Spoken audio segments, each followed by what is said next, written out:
संत मुक्ताबाईची पालखी आज बुलढाणा जिल्ह्यातल्या राजूर घाटामध्ये या ठिकाणी दाखल झाली आहे।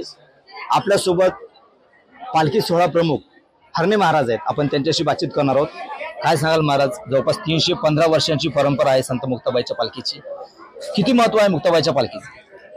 महाराष्ट्रामध्ये संत परंपरेमध्ये आदिशक्ती मुक्ताबाईंचं फार मोठं महत्व आहे। संत एकनाथ महाराज एकाच शब्दामध्ये सांगतात, सर्वत्र वरिष्ठ आदिशक्ती मुक्ताबाई, सगळ्यांपेक्षा श्रेष्ठ दैवत असलेलं मुक्ताबाई आहे। आदिशक्ती मुक्ताबाईंचा हा 315 वर्षाचा प्रदीर्घ परंपरा असलेला पालखी सोहळा पंढरपूरच्या दिशेने निघालेला आहे।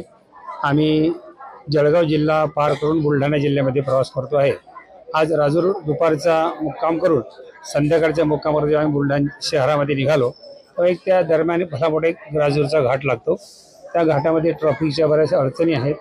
पोलिसांनी आम्हाला सहकार्य केलेलं आहे, पुढेही करतात, मागेही केलेलं आहे। आणि पोलीस असल्यानंतरही वाहतुकीचं व्यवस्थापन होत नाही, कारण त्या घाटामध्ये रस्ता अरुंद आहे आणि आपण चालत असताना कुठेतरी एखाद्या ठिकाणी ट्रॅफिक बंद करून जवळजवळ मला राजूर ते बुलढाणा चढण्याकरता हनुमंताच्या मंदिरापर्यंत 2.5 ते 3 तास लागतात। तेवढ्या दरम्यान जर ट्रॅफिक बंद केली आणि त्याच्याकरता कलेक्टरने सहकार्य करावं असं त्यांचं म्हणणं आहे। कलेक्टरचे आदेश महत्त्वाचे आहेत, जिल्हाधिकाऱ्यांनी तसे आदेश द्यावे। 3 तासापर्यंत ट्रॅफिक बंद करून आपण एका मंत्री महोदयाचा दौरा असला तर करतो। आदिशक्ती मुक्ताई फार मोठं श्रेष्ठ दैवत आहे। वर्षातून 365 दिवसांनी एक दिवस फक्त तो पालखी सोहळा चालतो। 3 तासा गटात वाहतुकीचे नियमन करून हा पालखी सोहळा सुरक्षित कसा चालेल याच्याकरता सर्वांनी प्रयत्न करावे अशी आम्हाला प्रशासनाला विनंती आहे। पालखीसोबत जवळपास हजारो भाविक चालत असतात। ऊन आहे, पाऊस आहे, थंडी आहे, वारा आहे, कुठल्या अडचणी येतात भाविकांना की येत नाही त्या संदर्भात? भाविकांना तशा निवाऱ्याच्या अडचणी येतात। आता सर्व बैरदिशाचे होते, सरकारने त्या सोडल्या। ऊन वारा पाऊस याची तमा वारकऱ्यांकडे नसते।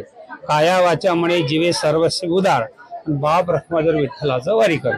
तो कायेनी वाचेनी सर्वस्व उदार असतो, त्याला काही फार व्यवस्था असते पाहिजे असं काही नाही, कारण तो अवस्थेकरता घराच्या बाहेर पडलेला असतो, व्यवस्था गौण असते। तरी सुद्धा आहे ते सगळे प्रशासनाने, गावकऱ्यांनी आणि वारकरी आपल्या समन्वयातून ती व्यवस्था करून घेत असतात। 18 जूनला हा पालखी सोहळा पंढरपूरला निघालाय। 7 मानाच्या पालख्यापैकी मान जो आहे आपल्या मुक्ताबाईच्या पालखीला आहे, म्हणजे पंढरपूरला पोहोचल्यानंतर बाकीच्या पालख्या दाखल होतात। किती किलोमीटर पायी चालतात, साधारण किती दिवसाचा अवधी लागतो? साधारण आम्हाला तसा हा पालखी सोहळा 28 दिवसात आहे। 600 किलोमीटरचा जेमतेम प्रवास आहे आणि 6 जिल्ह्यातून प्रवास होतो। फार लांबचा, आधी निघणारा, आधी पोहोचणारा, सर्वात लांबचा हा पालखी सोहळा असल्यामुळं महाराष्ट्रातील इतर सोहळ्यांपेक्षा एक वेगळं आणि आगळं महत्व या सोहळ्याला प्राप्त झालेलं आहे परंपरेने। राज्यभरातून अनेक पालख्या दाखल होतात पंढरपूरला। कुठली उपाययोजना सरकारने करायला पाहिजे असं वाटतं तुम्हाला वारकऱ्यांना? वारकऱ्यांकरता या सरकारने मला असं वाटते पूर्वीपेक्षा चांगल्या योजना केल्या। वारकऱ्यांच्या हिताचे निर्णय घेतले, वारकऱ्यांच्या अडीअडचणी जाणून घेतल्या आणि त्याच्यावर उपाययोजना करण्याचे प्रयत्न केले। आणखी थोड्या काही कमी जास्त राहिल्या, मला हे ट्रॅफिकचं जे पोलीस व्यवस्था तर सर्व पोलिसांवर येऊन पडते ते नाही, पण आता बीड शहरामध्ये आम्हाला बीड जिल्ह्यामध्ये जसा बंदोबस्त असतो तसा इतर शहरामध्ये मिळाला पाहिजे। किंवा जळगाव जिल्ह्यातून जर पालखी निघत असेल तर जळगाव जिल्ह्यात एक गाडी पोलिसांची तब्बल आमच्यासोबत जर असली प्रवासामध्ये तर त्याची मदत इतर ट्रॅफिक पोलिसांना होईल। मागच्या कोरोनाच्या कालखंडामध्ये स्पेशल आमच्यासोबत एक व्हॅन होती जळगावची, पूर्ण पालखी सोहळा जाईपर्यंत येईपर्यंत एक म्हणजे उपजिल्हाधिकारी दर्जाचे अधिकारी आमच्यासोबत होते। ते अधिकारी जर असतात त्यांचा समन्वय शासनाचा आणि वारकऱ्यांचा दुवा म्हणून ते काम करतील, त्याच्याकरता सरकारने प्रयत्न करावे। तर हे होते पालखी प्रमुख हरणे महाराज।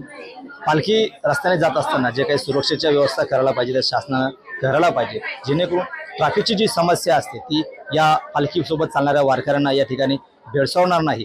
त्यामुळं शासनानं ज्याप्रमाणे बीडमध्ये जशी सुरक्षा असते ट्रॅफिक पोलिसांची, त्याच पद्धतीनं इतरही जिल्ह्यातून जाताना याच पद्धतीनं ट्रॅफिकची व्यवस्था झाली पाहिजे अशी मागणी या पालखी सोहळा प्रमुखाचे जे हरणे महाराज आहेत त्यांनी या ठिकाणी व्यक्त केलेली आहे। कॅमेरामन निलेश देशमुखसह गणेश सोळंकी, TV9 मराठी, बुलढाणा। हे आहे देशातील नंबर 1 न्यूज नेटवर्क आणि आपण पाहत आहात TV9 मराठी। काळजी तुमची, हित महाराष्ट्राचं।